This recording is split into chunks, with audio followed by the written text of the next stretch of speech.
Hi, myself Bharat, working as assistant professor in Vrindavan College. This video is Unit 2 of BBA Aviation student uh, of Bangalore Central University. Let's begin the unit. The chapter terrorism includes first is introduction. The term The term terrorism first appeared during the year of French Revolution. So the first time they have used the term of terrorism in the French Revolution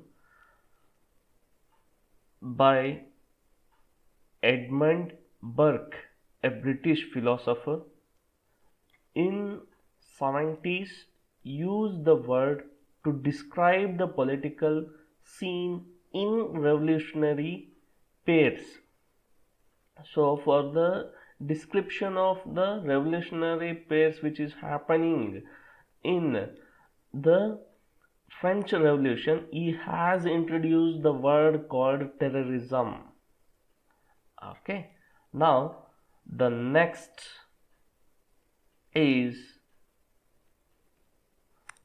the modern terrorism.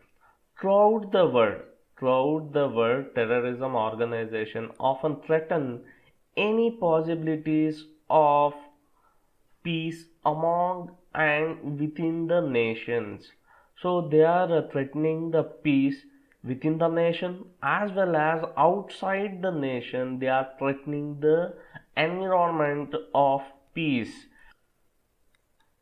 The terrorism has a deep history when we are analyzed individually. Each terrorism group has a unique historical views. So when we are analyzed each and every terrorism groups or organization, they have a history as well as they have a historical viewpoints from there. So each is similar in that they will fight mercilessly even though they have a individual history and their viewpoints are different, but when it comes to their activities they will mercilessly fight for their own cause. This fight has historically included many instances of hijacking, airport raids, commanding aircrafts for use as a passengers and fuel filled missiles. So if I want to know that um, as a student of aviation, if I want to see that is what is the historical incidents which are included or threatened by the terrorism, is first is hijacking the aircraft, airport raids, commanding aircrafts for use as a passengers, fuel filled missiles.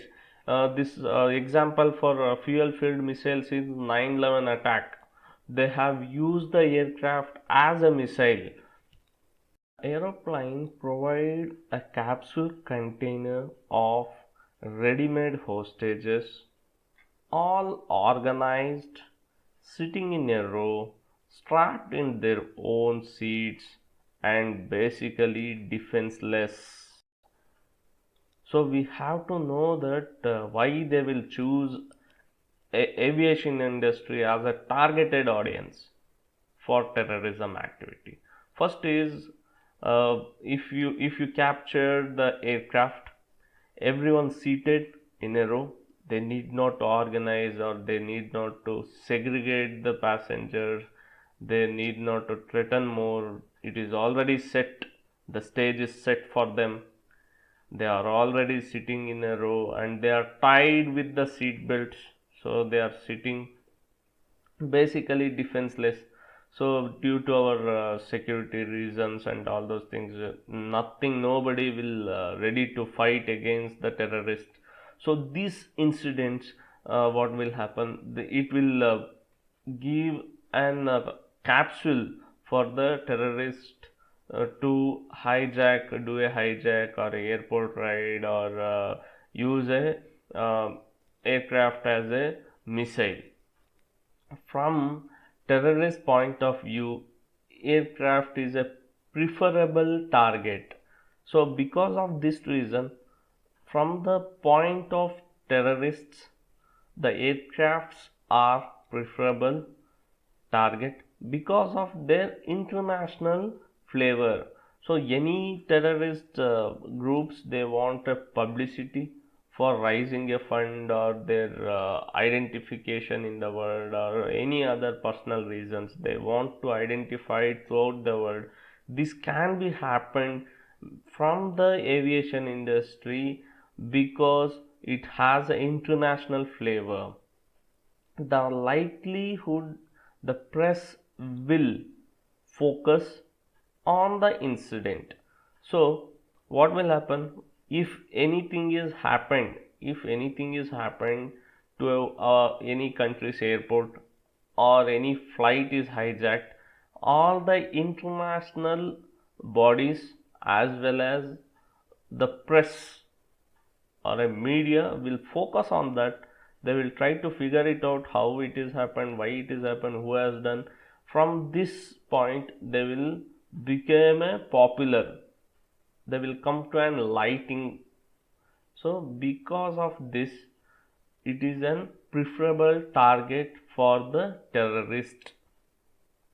The target are not limited to aircraft and airport.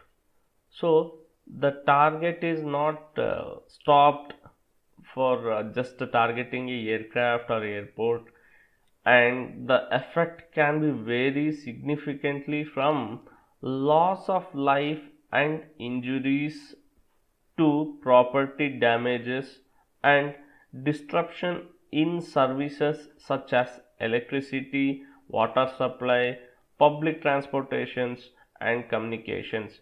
So it is not stopped by aircraft or airport threatening or disturbing the peace.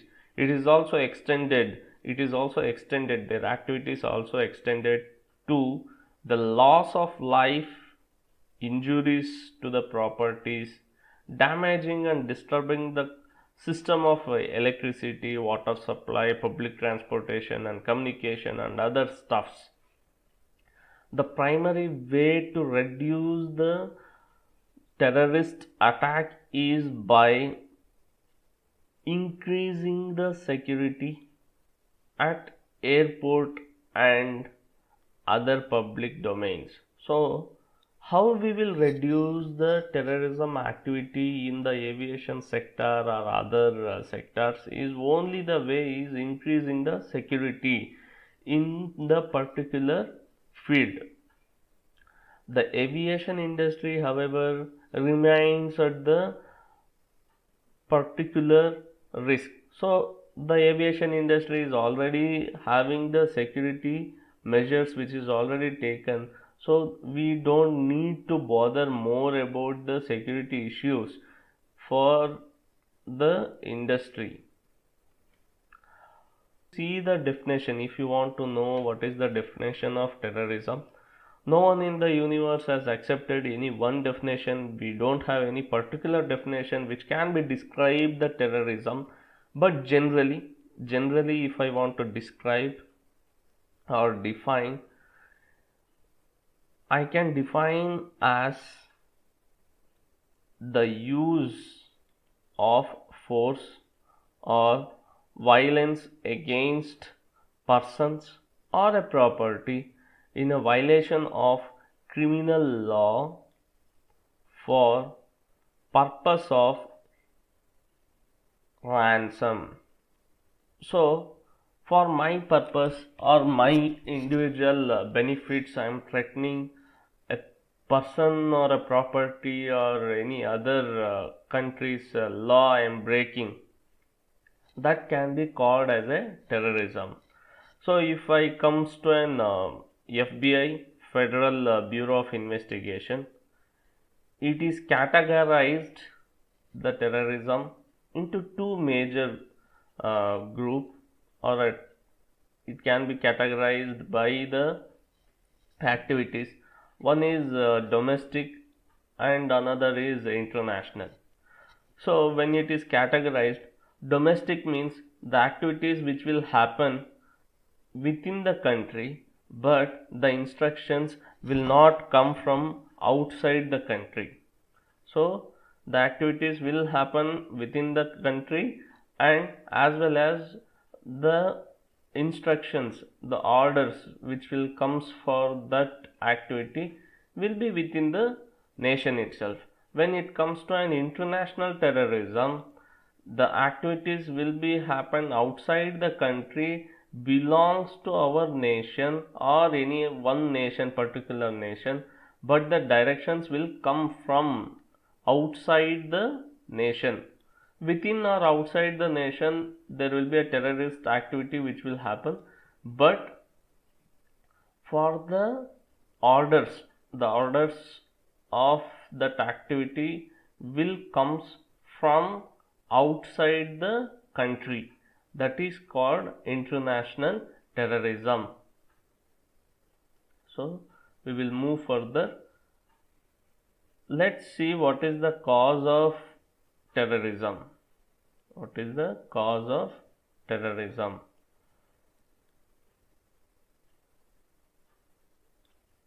I can describe this cause of terrorism majorly three reasons. One is international flavor.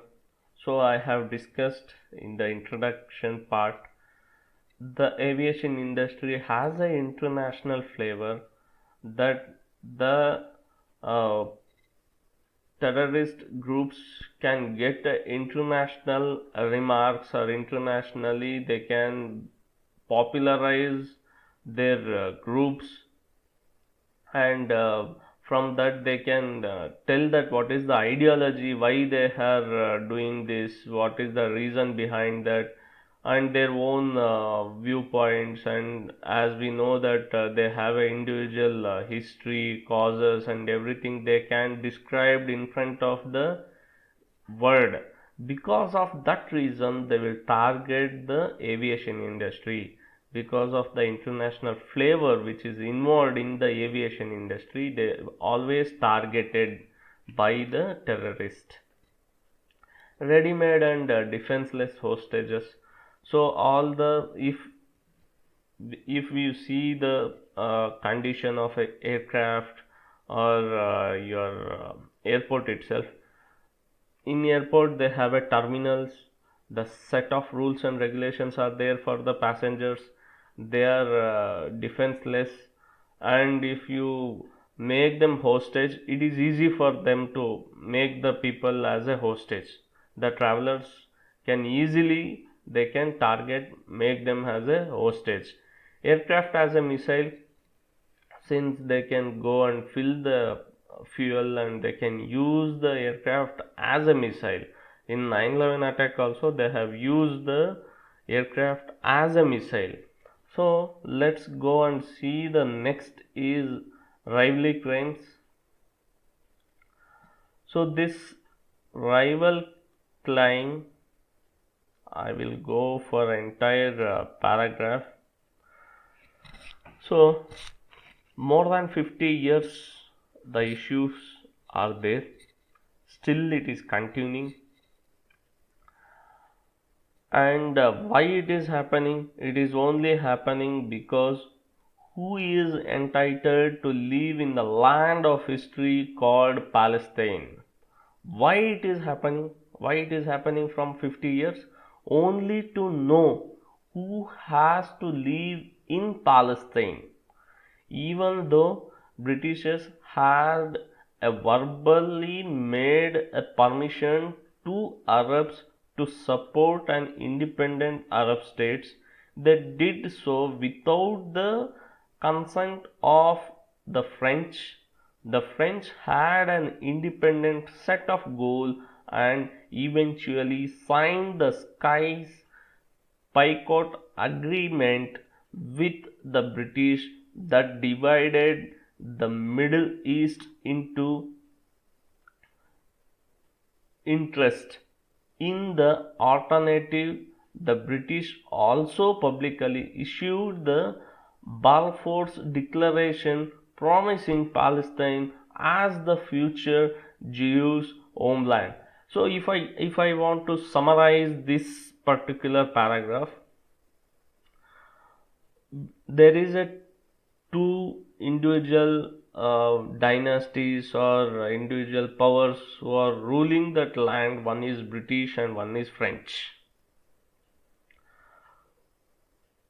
So what happened? Britishers verbally promised. They have verbally promised the Arabs that they will support in independent Arab states. When they want to go for an independent Arab states, they definitely help them. That is what is the promise they have done without consulting the French. Without consulting the French, they have promised the Arabs that they will help in the making a Arab states. But the French went and made an agreement called Sykes-Picot Agreement that divided the Middle East, and they have a promised. So Britishers publicly issued. It is a verbal issuement from the Britishers. They have just done a verbal agreement made with the Arabs, but French has a signed agreement, and because of that, the Balfour Declaration has been done by the Britishers. They have promised the Jews that Palestine will be the uh, Jews' homeland. So it will be the Jews' homeland. We need not to worry about that. Like that, they have promised. So at the end of the war, because of this, the war has been started between the Arab states and Jews. So at the end of the war, several traditional Arab families sought to unite the Islamic under a single banner. They are somehow successfully came up with the Arab countries. The result of this is the establishment of Arab states called Syria, Iraq, Saudi Arabia, Jordan, Egypt, Libya, as well as the most powerful emerging Arab states. So these are the most powerful Arab states which are came up after the end of the war. All considered the creation of pan-Islamic states as a goal. The behind this war and establishment of the Arab state is pan-Islamic states, but none of them was willing to concede its own chance to be the leading voice of this concept in the region. So they are themselves willing to concede its own chance to be the leading voice. So once the establishment is happened, they want to take the credits. Who want to take the credits? Again, the dispute has been arised from them. The Great Britain also acquires permission from the League of Nations to create the protection of Transjordan. Though they want to take some permission for the Transjordan, the British received their wishes to be an influence in the Middle East.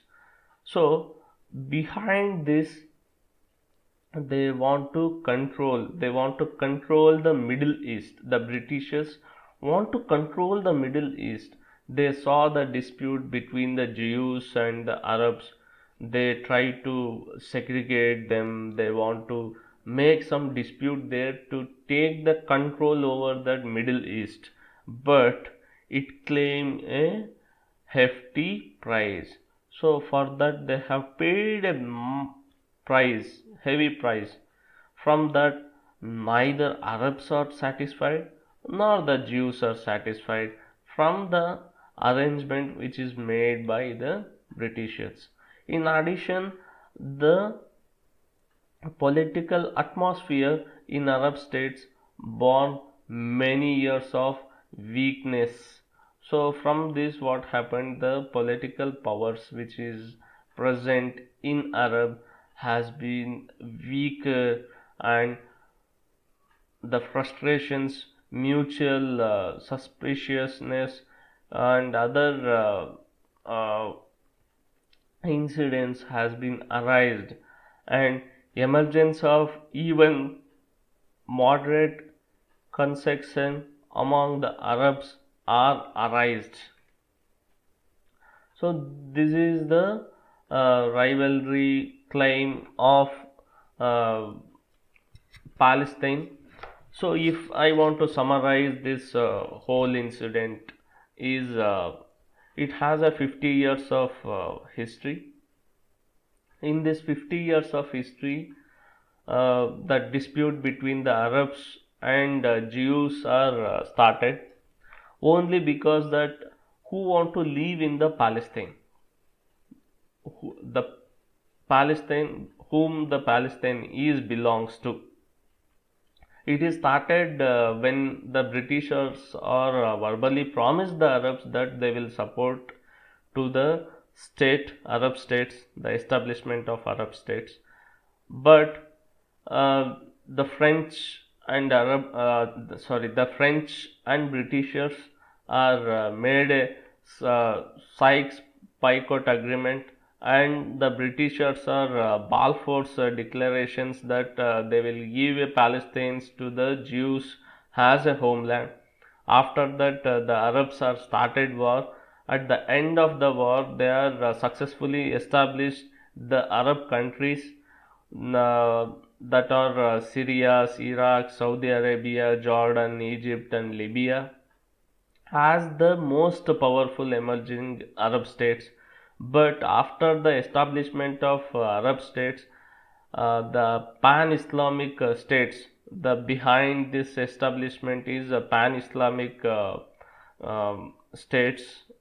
But what happened, because of some countries their own benefit, or they want to take their own credits to particularly own countries or a family or any other disputes, they want to take this pan-Islamic movement to their own purpose.